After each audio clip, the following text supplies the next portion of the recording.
Fish fry చేద్దామా? నాకులాగా చిట్టి స్టైల్లో, ఆంధ్ర స్టైల్లో సూపర్గా ఉంటుంది. రెడీగా ఉండి చెప్తా. కొరమీను ఫిష్ ఫ్రై ఒక్కసారి చేసుకోండి, ఇంకా ఫిష్ ఫ్రై వదలరు. అబ్బబ్బబ్బబ్బబ్బబ్బా, అద్భుతం. పిల్లలకు కూడా ఓటలేదు, అంత బాగుంది. చిట్టి అదరగొట్టేవే.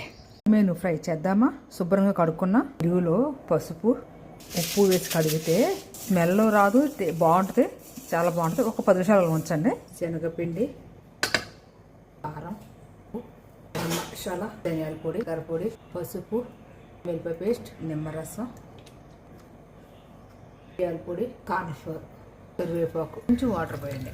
చేప ముక్కలు బాగా పట్టించండి. చేప ముక్కలకి గంట నానబెట్టి పక్కన పెట్టండి. ఇలాగా మ్యారినేట్ చేయండి. ఆయిల్ పెట్టండి, కరివేపాకు వేయండి, ఫిష్ ముక్కలు వేయండి. చిన్న మంట పెట్టి కలపకుండా 5 నిమిషాలు ఉంచేయండి. చిన్న మంట పెట్టండి. మూత పెట్టి తిరిగేద్దామా?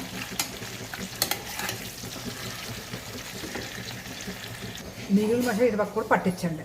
రెడీ అండి, చేపల ఫ్రై ఆల్మోస్ట్ రెడీ అండి. రెడీ. నూనె ఎక్కువ వేయద్దు, నూనె పక్కన వేద్దాం.